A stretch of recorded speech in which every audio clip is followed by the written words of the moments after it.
Mbali ya soi za peni komine nete, mbali ya soi za peni mukete, mbali ya soi za li kuiba osela elo kwango. Ki mbali ya soi za li bongo technique ya travail. Ndeni koko me mama pour que a se retrouver ko bana na préliminaire pénétration pe bakota la brutalement te. Tani bakokota, monto kokota et kontaka kumoko lembi. Technique, on voit beauté, on voit réussite. Ça dit c'est zera automatique kitité. Automatique ko la moiso kitité. Tout le monde ça fait comme Colomba à côté à kitité. Ils ont un bébé oyo et ceux qui ils ont réunité ndé marabareur ndé maraba dégoût. HP Monde Info TV vous informez à chaud ndé makambo na biso avec le boss Iko HP bato santé poani. Allez, check. Et voilà le risque pour moi de vous savoir très nombreux de partout en train de nous suivre. Vous êtes en Europe, à Paris, en Angola, Brazzaville, partout en train de nous suivre. Je suis là votre humble serviteur Jadimbala, votre humble serviteur à Solo, à santé, politique et culture, paix, société, tout ce qui est politique, qui est tous allés, on a l'autre, tout ça dans bongo et santé. Pour la deuxième fois, c'est très plaisir de recevoir pour vous le docteur Désiré Bombile, il est nutritionniste ainsi que sexologue, le lutte en gambo moya sexe, donc tout est abino makambo ambetu.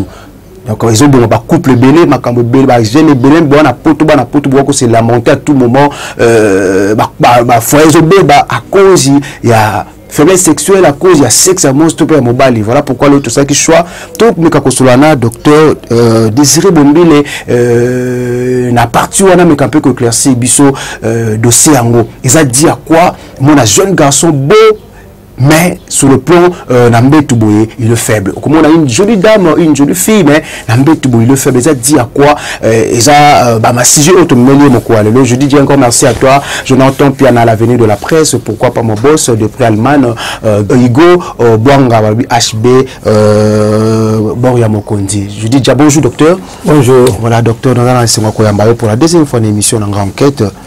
Santé malade. Boni cabinet. Oui. Un rythme à Covid-19. Ok, famille, nous sommes qui mes allés. Ok, merci docteur. Tout côté directement dans le sujet Nabiso. Docteur, un sexologue c'est qui? Azanani, un sexologue. Merci. Le sexologue, ils allaient moto à l'école, ma cambotali bongo fonctionnement, il y a sexe. Oui. Au moins, le sexe, ils allaient physiologie mobimba. Tout un système, tout bien un système reproducteur. Il y a mobali. Et parmi le système reproducteur, tu as un appareil productif. Alors, ils avaient composé les mébélés, ils ont un gamme mbali, ils ont un gamme yamoisi. Un gamme mbali, tous ont batté skin, tous ont la prostate, tous ont la pénis, tous ont la épididyme, moi, ma bourre réservée, ils ont constitué production mobile.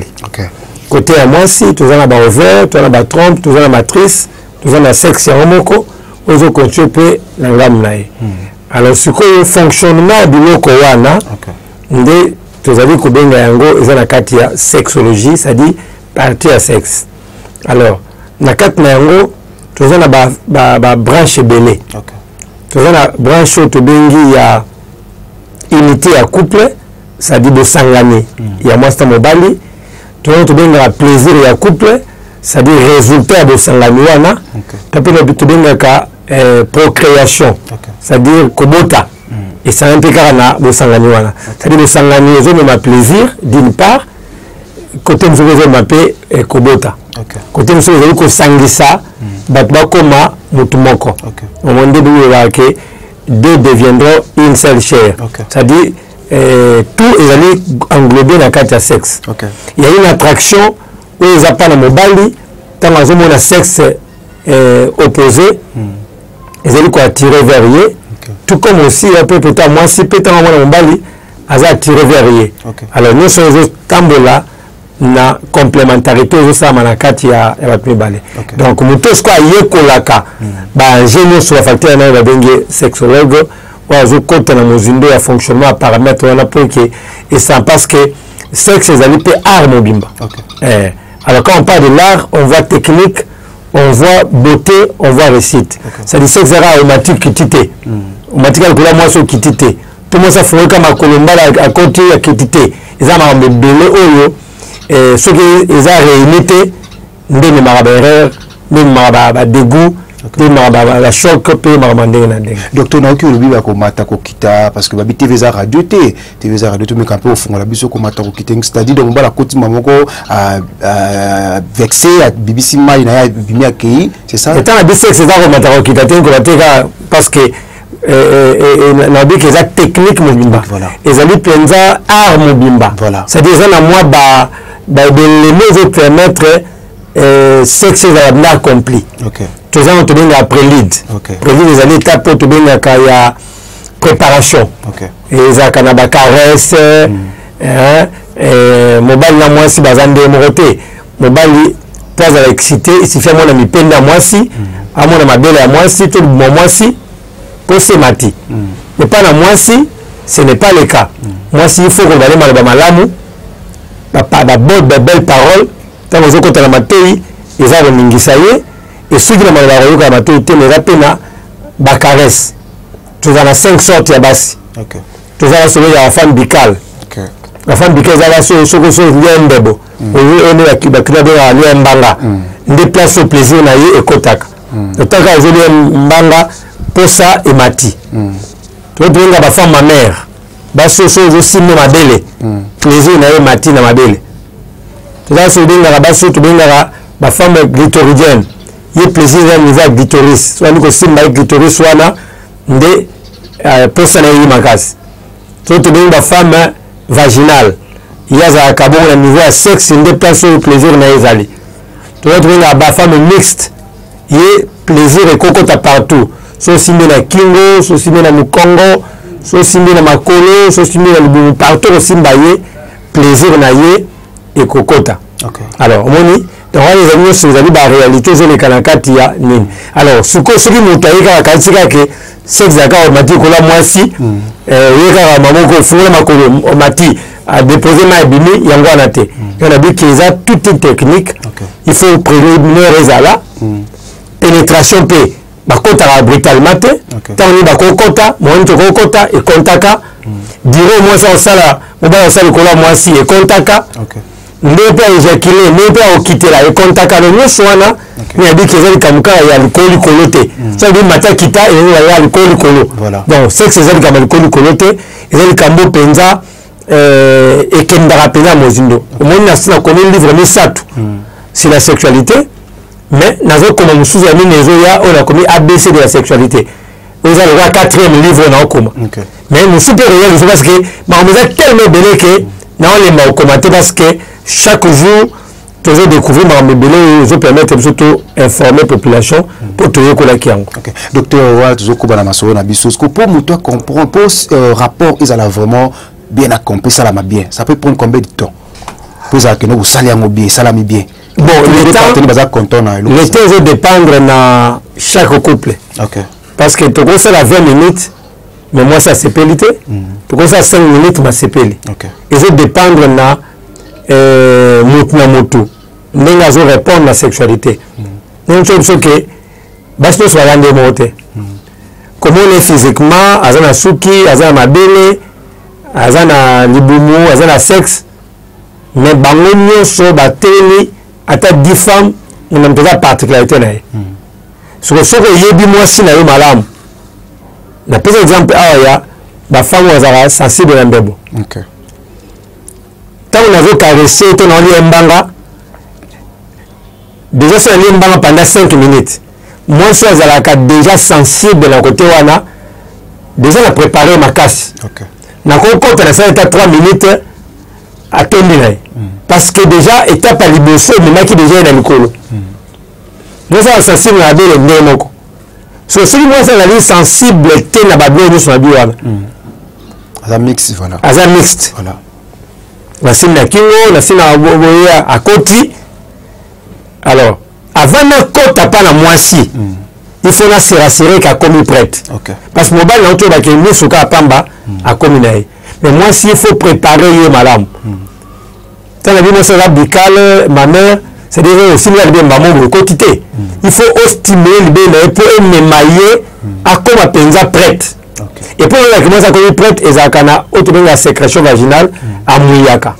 Et ce qu'a mouillé, na kat naïe, pénétration vous la facile et ça va pas citer et ce moi ça za moyete au côté makasa uzoka alors ce zoki et bebi nango alors sikoyo tant motobi yake mwasi nanga na mataka na ye na kendane boy ameni eti a caresser on que moi ça comme prête moi ça ya sikoyo moto a inviter à mobali que na comme prête moi ça va ko benda yo vers ye et na moment na tant ça pénétration na yo ce qui déjà pour moi si normalement pour attendre pas comme na besoin na ye il va à la 13 à 15 minutes mobali peut attendre au moins 3 à 5 minutes vous voyez ce que moto 5 minutes même 13 minutes alors c'est besoin de 13 minutes ndeni donc moi sikoyo et c'est la préparation à la makasi ce que le caresser moi pendant 10 à 12 minutes a comme déjà lembi à mataki ti dikolo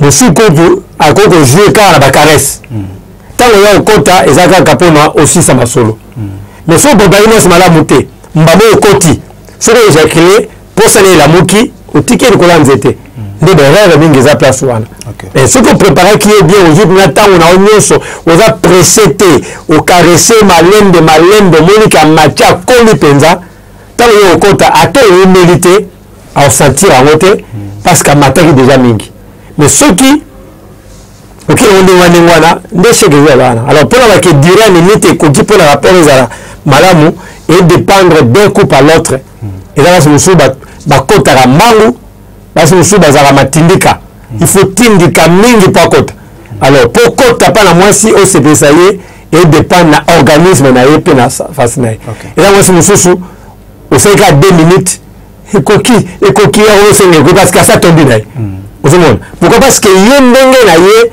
à kota la mbango mais monsieur que si c'est le bosso habite de continuer pour le tonalité vous voyez donc chaque tableau chaque mois c'est un tableau naïe et puis le bali faïba le mois c'est un ok merci docteur comment de toujours quand baza koloba bato aussi baba déjà baza katanda comme baba mona kino o na lembi moi sinanga komi aza ko fungama aza li dosso so neni balobaka wana aza ko fungama c'est dire quoi que moi c'est abisimbaka yemoko to le bala sala kaye malamu te je sais pas dites-moi un peu moi ça ko beba vagin moi c'est ko beba quand non paramètre ya vagin ko beba za makambo belé ok ezaka pour moi ça za mobuluté ezaka pour moi si à ce qui a mis il y a beaucoup de facteurs à jouer et là les choses ont un mauvais entretien sexe ils ont bassé belé basé na ignorance ma casse notre bien bien intime ndeni basalaka kusuko la sexe bassé belé baebi entretien sexe na bangote manque entretien sexe ils ont des facteurs il y a des choses baby sa même valeur ya sexe et que fungama et perdre la style na mauvais entretien sexe vous avez ba usage ya biloko mingi basi ba tchaka na sexe ba musu ba tchaka citron ba musu ba na ba savon ba musu ba kotsa ka bichacha alors bien yo so na bichacha na kata sexe wana et baby saka protection à sexe alors automatiquement moi si afungwami et il y a d'infection l'infection est moko eloko de ça s'appelle qualité à sexe à moi si il y a mis cette hémorroïde ils appellent moko eloko et baby ça rappelle valeur à sexe il y a moi si alors dans la vie comme mauvais entretien ils ont quand groupe me belé voilà les yo pour moi moi si azo sokola sexe na yena ba savon ma casse le quoi ba détol ba savon est très toxique et baby saka élasticité na yango il lembisaka l'élastique wana moi c'est que c'était calé pour les donc conséquence ma bien ce qu'entretien ça ma bien ils ont déjà un problème parce que entretien ne ça là que sexe la paix langue na comment dire vraiment que le sexe féminin on explique basi ndeni mtoko ça l'entretien il y a sexe na parce que les gens ont connu balé oyo mwasi a négligeaka akipaka ya boso basi bakipami ka entretien longi atie maquillage na ye atie plante na ye atongi ni na ye appareil externe quoi abongisi libanda nzaka ba vernis alors qui a lati bilamba oyo ya elongi manzaka ilamba eko atire mobali mais pour mbala tika les akati tout le bagaron que l'extérieur attire mais l'intérieur retient ce que ceux qui n'a libanda moi c'est une facilité il y a quoi attirer mobali et que mbala moni la belle et paya ils ont déjà un point de plus tant qu'on a sexe du boulot découragement tant pas comme un mouvement qui est au sein de mouvement et bail donc mon abasi mususu balobaka mingo alingaka banzo na pratiquing mais on le consomme pour le retenir tout ce qu'on a tout dans ça voilà à moi dans sa bibliothèque yo me mima be masona yo na lula ki libanda metana komi na mona lengite na kenanga na okende parce que na mo yo na vendre la tête et so moi c'est ko captiver mobali mbala yeboye amoni libela ngo ya bien akepe kuna santé mais na tika na ngao atika di pa kangami donc ça biloko yo ils ont travaillé na niveau na entretien c'est très important il y a ko éviter bichacha na ba sexe il y a ko éviter entretien na sexe kokotsa misepiti na kati kuna eza mabe kokotsa ba savon na kati eza mabe kokotsa ba citron na kati eza mabe ba mususu bibaka baka o mama basali o mobo so tene konza sexe biloko wana e bebisaka valeur ya sexe et au mona ke tina yango ezate.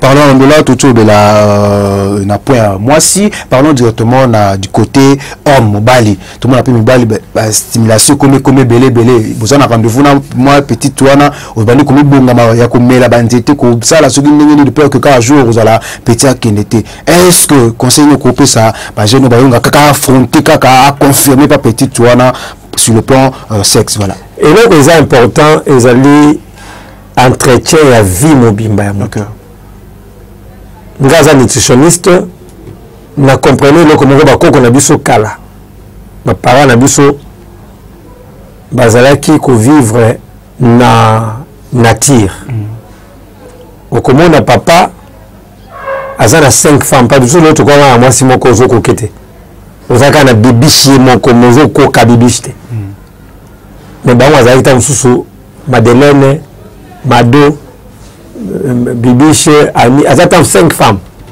lenga zapa ma oyo ma dipana oyo mazakaka parce que bazaki na lengo bazaki kolela au biso to perdre nous mangeons très mal ba vivre frais ils ont déjà facteur à liboso zo lembisa biso bichacha baguwa na bachaka na biloko kolia wana ezo boma biso alcool masanga ezo boma biso makaya ezo boma biso ce que ça nisi ba paramètres ici na tangi wana pour que malamu ezo tonga nzoto na biso ezate otobengaka ba nutriments ozo permettre que nzoto ezala en bonne santé ezate deuxièmement na ke toujours ko tenir même devant sexualité kumoko lembi kumoko et mbango ok mais ceux qui te bandi ko respecter ko lia na biso to vivre la réalité wana te mais les gens na muta comme ça ala ndinga mwasi et ko bela banzete mais pourquoi avant le kabiloko ko pese force ya mukolo moko mais pourquoi ko ça la biloko ko lia wana ko ça la vino mobimbate pose la toujours à la hauteur pourquoi ko ka mukolo ya rendez-vous vous allez connaître quand même que Dieu n'a pas besoin de belé oh nous rendez-vous na pesa Dieu n'a pas biloko wana oh ceux qui se causent à nos malams Dieu peut vous abloquer wana chaque jour je ne crois pas que Dieu n'a à souffrir dans le moment où vous avez besoin de temps nous si on va comme on a besoin de dire penza malamu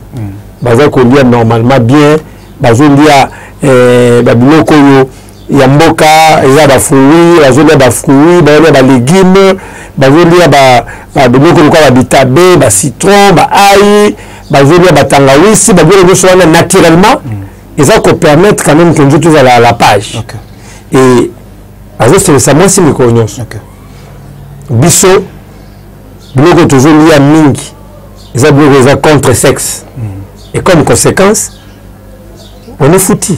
Docteur koza mobali asolo za koza na peni munene ba mulai vimba to ezande nuka ko mobali asolo za peni ko munene te mobali asolo za peni mukete mobali asolo za likola osela eloko ngo okoza peni munene osela ngote o servir le mote on a bien la tige à mouké mais on sait la yango retenir moi aussi.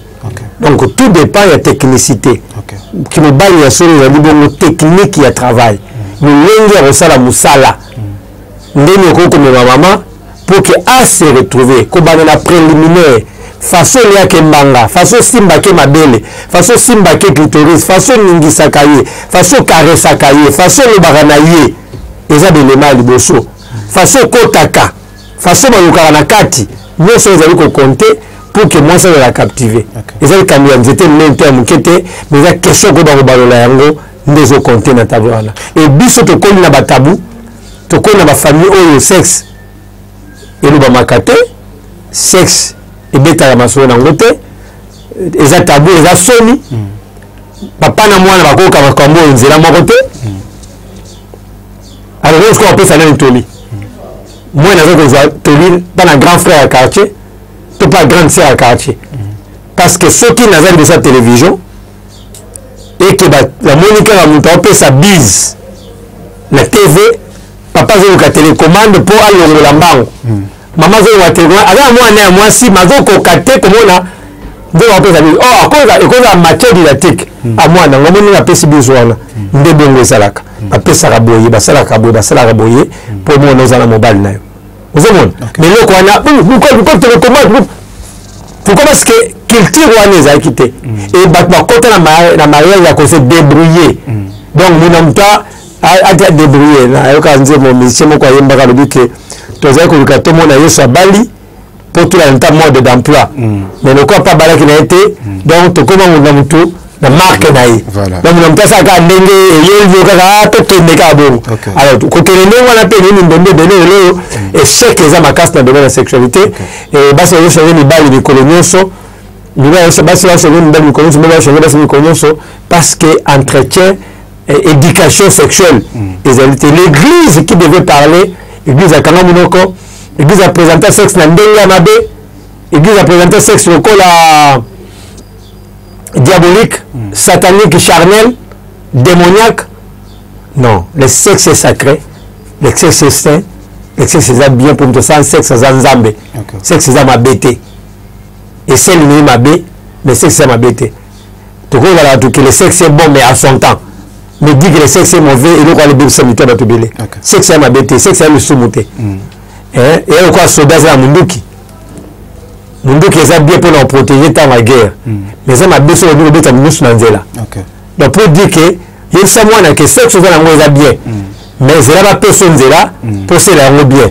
mais la question m'a bé il y a monde de ça pour m'embêter docteur est-ce que ça na air précis pour nous ça bolingo air précis ali air moko singa pour ça la mobi ali air précis peut dire de manière générale exactement air moko favorable des alaka parce que ils ont un facteur tu as tous les libala ba bien OK na 5h 4h à 5h du matin tu dois remonter des hormones de mataka et normalement on a dit mais naturel mobile nous ça le maka et c'est un moment favorable pour on ça la sexe pour le mobile 5h pour moi c'est arabo quand on matin 23h et minuit et on est moins ça au caposa il a mukapa na moment wana mobile il a mukaka na 5h moi c'est na butu eza période favorable pour na mwasi période mwasi akomaka na période ya ba ovulation na ye vers ovulation na ye tobenga période ovulatoire eza pe moment sensible pour na ye parce que nzoto na ye komaka na posa makasi eloko wana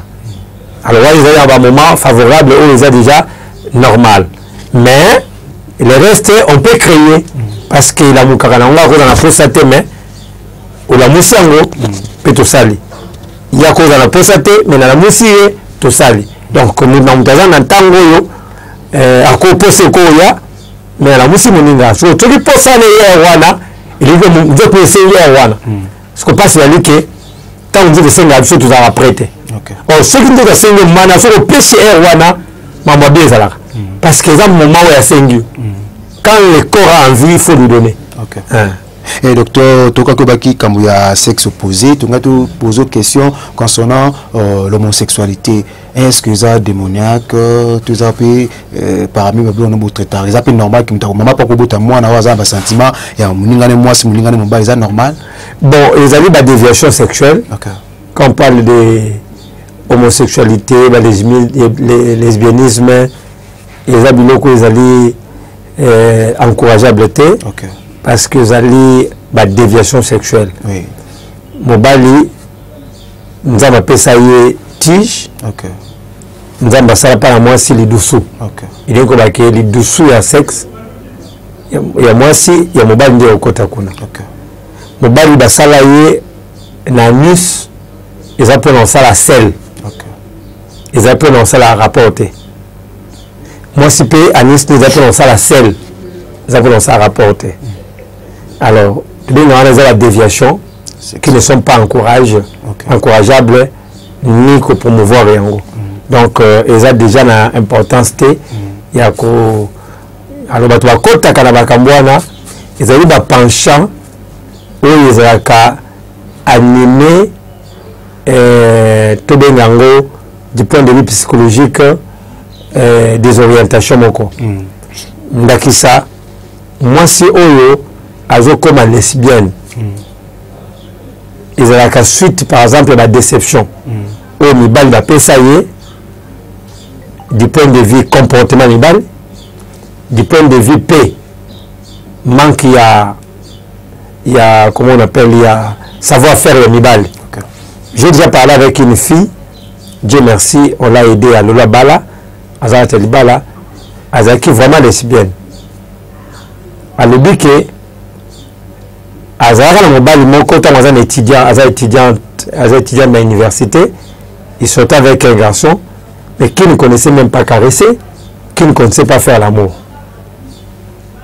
Vous connaissez sous les gars sur quoi na homme kuna akeswana homme na moninga ne mwasi. Parce que moninga mwasi wana azaki lesbienne. Boya ibakina mte. Tant il y a que sur la moninga tout côté du sur la gamme sur vraiment pour la air à court. Il y a mon gravité avec moninga mwasi ba côté. Mais tant ba côté ya sur quoi na ye omuka moninga na talié avec le simbai. Ami ne rote c'est la caromona. À façon caresser qui est alors que moninga mwasi asimie bien ko ka mobile. Oh oui oui. Ce qu'on a dit c'est non. Bon, à tout ça biche et on monte ça là bien calme. Vous mona. Fille à caresser qui wana à cause parce que tellement on est caresser bien. Oh ne moninga c'est donc biso ba situé bani malamu ko ka mibali. Biso ko nzo ko ka mibali. Donc les abos donc ayeko da dégwa mibali nda bandaka vina lesbianisme wana na université. Qui a côté université à six université à comment on la niga fille na quartier le point a dit que loko wana il a touché pas la niga basi vous mona erreur ya yutini na mobali moko bo ya kana boss. OK et ça erreur na meka ko aider pour nous aussi dans là aujourd'hui elle s'est mariée Dieu merci. OK mobali pende moko il y a ceux qui ont des voies des occultismes ou ba opeza ba senga ba biloko wana et ça monsieur moi la phrase o boye bato bazala la mato ya molimo ba comprendre yango a dit bengelanga janimba par exemple to côté na porte à ciment liboso visibilité zate côté na porte à ciment pour liboso visibilité zate c'est une phrase qui a tout dit les homosexuels va comprendre yango pour les geneza boye liboso na visibilité zate parce que ça en traité faut côté na porte à ciment pour les dossiers visibilité zate. C'est une phrase qui dit tout. Okay. Mais bah toi yoka on va comprendre te. Bah nous sommes allés et les kakabetara. Oui. Alors nous sommes des éducateurs de masse. To yoka ba nzembo, okoka nzembo message ma des alliés. OK. To yoka passe message à solo. Parce que to boya rablo en bloc te. Nous sommes des éducateurs, nous on parce que Kofi du Nzembo, fallait du Nzembo, faire du Nzembo, pourquoi on a chrétien il peut avoir une phrase et ils ont la carte de musicien et quand il benga le la toli il y a autant de l'anzananga bien que examiner toutes choses retenez ce qui est bon. Donc toli la vie tant de que même la nature ne nous enseigne pas Jésus utilisait qui nzamba utilisait qui mpunda pour nous repérer sa balame conseil. Vous comprenez donc pour nous na kati ya vie ya mutu Dieu peut utiliser n'importe qui pour nous enseigner d'une manière ou d'une autre. Alors, oza malamu to simi, oza mabe to boaki. Parce que la phase wana, ils ont un code yamabe, autre que décourager bateau. Donc, vous allez un peu, non, pour nous, c'était sexualité, ils ont malamu, moi, c'est mon bandit dans ma salle et non, le sexe, c'est bango, c'est pas au courant. Ok, docteur, c'est comme déjà na souka pour le premier sujet na biso, na kako bakili kamoko ya femme bicale. Femme bicale, c'est ça? Femme bicale. Quand est-ce moi ça akoyiba ba bloco tout. Moi si akosala akoyiba nini kenaza femme bicale, naza femme vaginale, mixte tout. Exemple tu famille ba yomoko. Na koyiba ko guider mbana na so na miyebi. Quand tu vas en rater un rapport sexuel, mon bali il faut expliquer, mais moi il faut expliquer mon bali. Simbanga place oyo. Milanga libele. Simbanga na libomo. Simbanga place boy. Parce que mbali aza libanda nzoto na yo. Yombe eza ko nzoto. Okoyebe ya ba place yo. Akoro simba po yo ka bien. OK. Vous comprenez? Po yo ka bien. Alors, ce qui yo yebisi était. C'est difficile. Ce que moi ça me découvrir ndenge. Pendant que ça un rapport na mobali. Tant on mbanga à sentir le côté. Tant on simi libé à sentir changement. Elle dit ah, ngaza sensible na ma belle. Atenga sensible na mukongo. Ngaza sensible na boy. C'est-à-dire yemo ko ayebi ke ndembala o simba nzoto na ye azomona. Parce que le qui plaisir makasi ayebi mbalo tikala lo awo.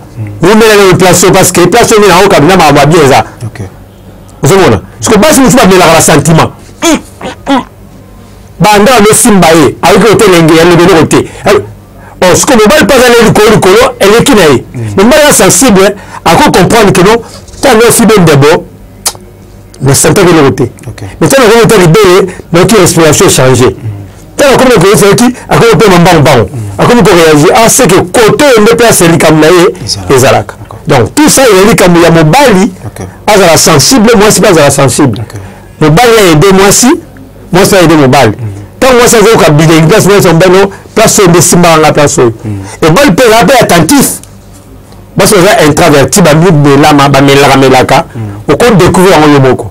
Mais moi ça veut cool il faut que nous nga sensibilité nous a mabele nga so je bien ka mbanga kaka na mataka nanga moi so futa ngode ka mbanga mo sensibilité que nous ako to mo makolo ako mo ke kana mbanga kaka mais nous sous mbanga simi mbanga kuta okim sa minora du sanpo et kotate nous so que le libele boya kangi sous bien tout mela wana mela zala ka wana donc ça dépend na mutu nanga. OK docteur est-ce que ça normalement pendant le rapport ndi tout monde a bali uzwa monokono tena sexe moi si na lève c'est on a bien et là que parmi la déviation autre va ko décourager dans le sens que au moni monokona biso ezali minye moto benga milia ezali alcalin sexe ali minye moko acide ba bactéries vivra dans monoko ko vivra dans na sexe ko vivra dans monoko. Voilà moi ça c'est l'infection tant que tu monoko na sexe na ye au même infection wana ko na monoko au menu yango ekiti et ko que déranger l'estomac. Et donc, que provoque une maladie compliquée. Et on crée un pote à monoko. Parce que les zones où ils ont très acides, et puis ils ont des bactéries ébélées. Donc, ils ont déconseillé, pas battre, au coco de ça, et infection, ils ont un sexe, tout les bactéries positives, ils ont un fleur vaginal. Et protéger, moi, je contre l'infection à B. Parce qu'ils avaient millé au et ça m'a l'acide. Parce que nous avons un côté. Tant que aux infections il y a sexe. On a monoko. Parce que nous connaissons la protection à la tête. Voilà. Au compliqué santé. Donc OK, plus le tinanus, moi le lait tinanus. Il y a on a dit bloco zanga buzoba, tout le monde buzoba. Voilà. Les bloco ils ont quoi encourager parce que au coco perdre vie ne pour la plaisir à 5 minutes. Voilà. Parce que ça nous c'est à plaisir. Mais ça, on a plaisir que le cas. Même vu que dans le dernier temps, les gens ont un plaisir que le cas. Alors, quand on donne plus le plaisir au détriment de la santé, minute, les gens à 5 minutes, ils ont la vie normale. Au tiers de la pota, tu as un estomac, tu as la bactérie et pylori bactérie. bactérie pylori ezali moka ba bactérie minene na même cancer estomac et utika na biloko wana bisa sala wana ezangati donc mi batela misapi ekosa musana ngo bien maloba ekosa musana ngo bien fiba mbebomela libele tcha musapi ozaka résultat malamu. Et maintenant docteur toki kotanga ma mobile pour tout clôturer si je oyo est-ce que ça normal moi si amela ba super ma mobile pendant le rapport que mbala aboa kele mai na munoko moi ça a avalé yango bon nous sommes dans le même résultat. OK. Même résultat pe bon ce qui est vrai dans le niveau de la science ma mobile ils ont la valeur nutritionnelle. OK. Ils ont la protéines, ils ont la zinc, ils ont la valeur belé. Mais eloko moko à part la valeur wana ba infection peut causer. OK. Le lot comme on a que mobile ça ba infection moi ça une infection té quand va ça le rapport à déposer semences moi ça une infection. Voilà. Je mona. Ce que crève na biso et à niveau wana. Ba tout mona va ça ba film la télévision wana ce sont des gens qui sont suivis. Ba ça la ba examen ba dit kaza na état normal. Aza en bonne santé. Attends, je ne pas bien dans d'autres wana, mais a conséquence par rapport du point de vue infection exaté. Vous voyez, ils ont la valeur autour pour le positif wana. Ba vers la bango, ba traitement, ba jour soin. Pourtant, ba recruter tout ça bloc wana. On a quand même les tableaux il y a état de santé na bango. Voilà. On a fait les examens parce qu'ils ont été comme nous chacun qu'on a ba recruter à bango au sein de l'examen. Aux malades, bah, ce traitement, traiter si le contrôle, on a parfait état, de la caution dans le casting. Mais ceux qui sont aux état malade, d'infection, on peut sauter. Parce que c'est un rapport sans préservatif, ça a bien bon. Tout va permettre de contact à yango. Alors, la télévision, tout le monde m'a dit à Moutou, alors, il faut écrire la yango. Il y a un bal, il y a un YDT, donc, tu peux faire écouter la yango. Le sang des vénérotés, ni à sida, ni à y a infection, ni les athées, allez, malamo bongo, le comme qu'on regrette. Biso tozali ko vivre na monde oyo, to koma na monde ya mutu bakata.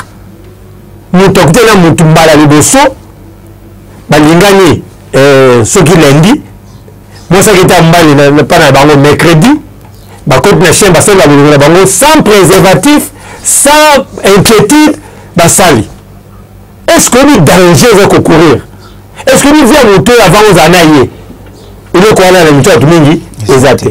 Conséquence la maladie comme la syphilis, ils ont maladie l'équipe du sida la macasse, la gonocosie, la syphilis, nous devons avoir infection sur la rachute à cause de quoi? Vous avez ce que ce qu'on appelle ce que na sexe, na beli gono, na scotch na sexe, ba bibo bindilio. Ce que c'est côté la boulot, ce que je vais la conséquence. Donc, nous devons réfléchir à ça. Ce que ça a en bonne santé, vous assurez, il n'y a pas de problème. Mais tant que vous avez aussi éviter de l'eau parce que les conséquences, vous avez ma casse sur les cas.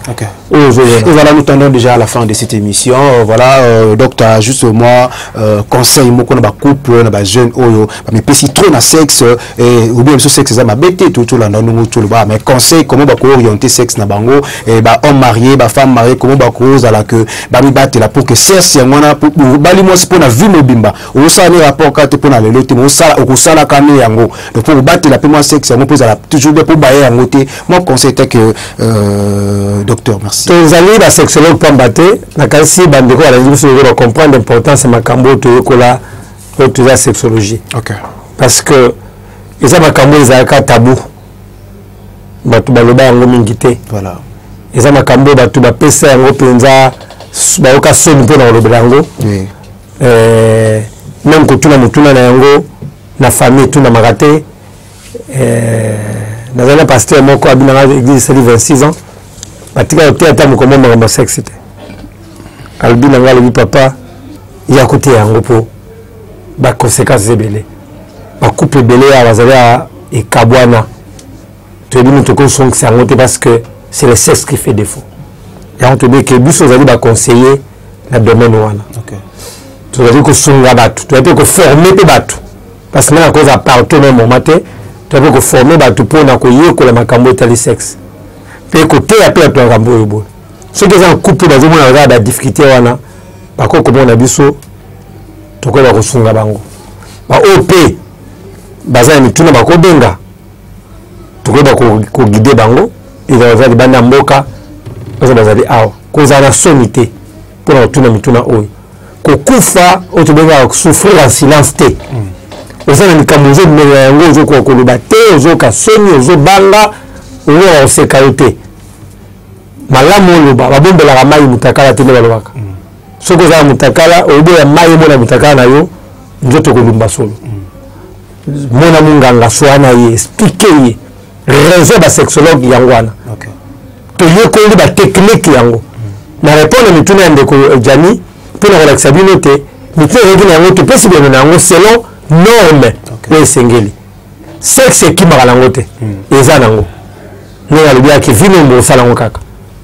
mais soko yebi ko batela yango te o suka na nzela so yebi ko na ba kiss déjà âge à 19 à 20 à 21 ans tant ko sa 40 ans izandeni ils passe donc vous êtes patient et puis vous êtes responsable tout le monde responsable sexualité responsable et sans tabou vous êtes responsable à acte opposé il y a que ça là oyo et ça va prendre le lot mais venir dans la personne en carte parce que quand ta vie na yo na activité sexuelle aussi malade et aussi la tenue la liwape viesuki bato ba regretter la zo malade ya sida bato ba regretter la zo bota souté bato ba regretter la zo ezaka mo rera muke ya yenge zeme kotaki otelongola ba ikata ba trompe na ye bana ba ya souté mais plaisir à monta muke il faut réfléchir 2 fois avant de poser acte parce que le sexe c'est la vie le sexe aussi est la mort donc nous sommes à la catégorie Cambouane 089 80 32 458 les un numéro de contact au sur les besoin mutuna au bien 089 80 32 458 89 80 32 458 bon bazali na Kinshasa ba ko zabiso na 4e rue numéro 14 Kimbangu Mariano 4e rue numéro 14 quartier Kimbangu commune à Kalamu Simawenza Mariano o bazali banda mboka soko beni na numéro wana rappela brancher na WhatsApp tokoba ko orienter même na musika qu'est-ce qu'il faut pour que vous solutionniez le problème vous avez continué ça. Vous avez pas bon. Et voilà qui commence bien, finit bien. C'était là votre mission enquête pour la 2e fois. On avait réussi pour vous le docteur Désiré Bombi, le nutritionniste ainsi que sexologue. Aujourd'hui, on a eu le temps de parler du côté sexe. Moi, si peu à mobile, mais qui vous posez la question concernant sexe, moi, si peu à mobile concernant makambo ba couple baza ko pota na ngotongo me dit pourquoi je crois bolandi bino so na bokebi qui très attentif ya kolanda biso bana poto bana Lyon bana Angola bana Brazza bana Benin bubenga ki dernièrement émission to sala kino Janimbala kino mona docteur solo wana yeso na expliquer bino que non ala aussi sexologue ibo solo wana parce qu'il parle très bien je crois bu monde nga otukolo bakaka nde bolingaki na otu zongi pa na ye pour na kolaksa bino combien mutu ya ba congolais sala kapina kati ya Congo il y a encore des gens qui raisonnent il y a des gens qui si baza na souci la population bazo ça ba recherche par ci par là pour que vous allez toujours bien, vous allez toujours malade. C'est pas le sexe qui m'a raté. Que ça la bolingote pour na parler toujours bon maillé lelo. Na ça la net comme que je suis là non. Surtout vous le marié, battez la moi sinayo, maman battez la mobile nayo. Yeba point fort ya moi sinayo, yeba point fort ya mobile nayo. Mobile na linga nini, so que bazo komate docteur tout ba ko yebi sa paye papa na linga mino simba kao. Na linga papa koma kao. À partir de moment que bolingo na bino vous toujours intact. Mais tant otika muninga a yebité et que vous permettre yo comme tricher li banda parce que a koma rappel sur linga raté. Ko tika le temps un peu, mon na komate, ko pe ko banaye.